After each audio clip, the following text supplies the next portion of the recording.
নমস্কার বন্ধুরা, আমি নিবেদিতা আজ আবারও হাজির হয়েছি একটি দারুণ স্বাদের রেসিপি নিয়ে। আজকের রেসিপি দই পটল। চলুন দেখে নেওয়া যাক। নিবেদিতা রান্নাঘরে সবাইকে স্বাগত। দই পটল বানানোর জন্য আমি এরকম লম্বা সাইজের কিছু পটল নিয়েছি। পটলগুলোকে খুব ভালোভাবে খোসা ছাড়িয়ে ধুয়ে নিয়েছি, আর ওপরের অংশ এবং নিচের অংশ এইভাবে একটু করে চিড়ে নিয়েছি, যাতে সমস্ত মশলা পটলের ভেতর পর্যন্ত খুব ভালোভাবে ঢুকতে পারে। এবারে আমি এর মধ্যে দিয়ে দেব সামান্য পরিমাণ লবণ এবং খুব সামান্য পরিমাণ হলুদ। লবণ এবং হলুদ দিয়ে পটল আমি ভালোভাবে মাখিয়ে নিয়েছি। অন্যদিকে একটি কড়াই ভালোভাবে গরম করে নিয়েছি, তাতে দিয়েছি 3 টেবিল চামচ সর্ষের তেল। রেসিপিটি আমি সর্ষের তেলেই বানাবো। গ্যাসের ফ্লেম মিডিয়ামে রেখে সবকটি পটল আমি কড়াইয়ের মধ্যে দিয়ে দিয়েছি। এই পর্যায়ে কিন্তু পটলগুলো আমি ঢাকা দিয়ে ভাজবো না। 7 থেকে 8 মিনিট সময় নিয়ে পটলগুলোকে খুব ভালোভাবে এপিট ওপিট করে লাল লাল করে আমি ভেজে নিয়েছি। এবারে আমি পটলগুলো কড়াই থেকে তুলে অন্য একটি পাত্রের মধ্যে রেখে দেব। ওই তেলের মধ্যে দিয়ে দেব কিছু ফোড়ন। এখানে আছে 1 চা চামচ গোটা জিরে, একটা তেজপাতা, কয়েক টুকরো দারচিনি এবং কয়েকটি ছোট এলাচ। গ্যাসের ফ্লেম লোতে রেখে কয়েক সেকেন্ড সময় নিয়ে ফোড়ন খুব ভালোভাবে ভেজে নিয়েছি। ফোড়ন থেকে সুন্দর একটা গন্ধ বেরোলে তার মধ্যে দিয়ে দিয়েছি 1 চা চামচ রসুন বাটা। রসুন বাটা খুব ভালো করে ভেজে নিয়েছি। তারপর এর মধ্যে দিয়ে দিয়েছি পেঁয়াজ বাটা। এখানে দুটো বড় সাইজের পেঁয়াজ আমি গ্রেটারে খুব ভালো করে কুড়ে নিয়েছি। তারপর আমি এর মধ্যে দিয়েছি 1 চা চামচ আদা বাটা আর দিয়েছি টমেটো বাটা। এখানে দুটো বড় সাইজের টমেটো মিক্সিতে আমি খুব ভালো করে ব্লেন্ড করে নিয়েছি। গ্যাসের ফ্লেম মিডিয়ামে রেখে আদা, রসুন, পেঁয়াজ এবং টমেটো 2 থেকে 3 মিনিট সময় নিয়ে খুব ভালো করে কষিয়ে নেব, যাতে সব কিছুর কাঁচা গন্ধ চলে যায়।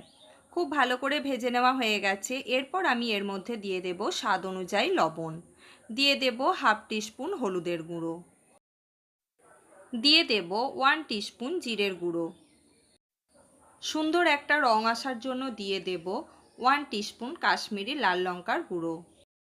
মশলা কষানোর সময় গ্যাসের ফ্লেম অবশ্যই লোতে রাখতে হয়, তাই আমি গ্যাসের ফ্লেম লোতে রেখে সমস্ত মশলা খুব ভালো করে কষিয়ে নিয়েছি। আপনারা দেখতেই পাচ্ছেন মশলা কষানোর সাথে সাথে রঙটাও কত সুন্দরভাবে পরিবর্তন হয়ে যাচ্ছে। তারপর আমি এর মধ্যে দিয়ে দেব 2 চা চামচ পোস্ত বাটা। পোস্ত বাটাও সমস্ত মশলার সাথে খুব ভালো করে আমি কষিয়ে নিয়েছি। আপনারা এই পদ্ধতিতে অবশ্যই একবার দই পটল বানিয়ে দেখতে পারেন। এর স্বাদ কিন্তু হয় অসাধারণ এবং সময়ও কিন্তু একেবারেই বেশি লাগে না।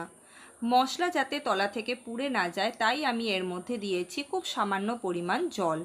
তারপর আমি এর মধ্যে দিয়ে দেব ফেটিয়ে রাখা টক দই। যেহেতু এটি দই পটল, তাই দইয়ের পরিমাণটি একটু বেশি ব্যবহার করতে হবে। এখানে আমি 50 গ্রাম পরিমাণ টক দই ব্যবহার করেছি।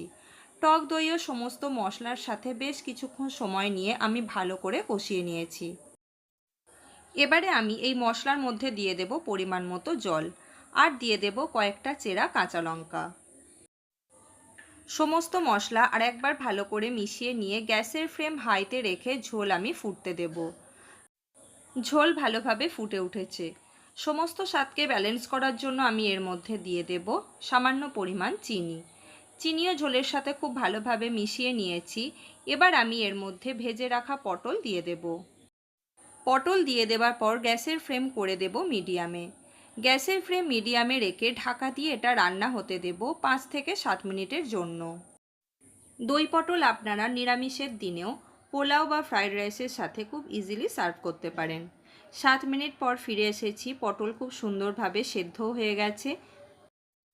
এবারে আমি এর মধ্যে 1 চা চামচ গরম মশলা দিয়ে স্ট্যান্ডিং টাইমে রেখে দেব 5 মিনিটের জন্য।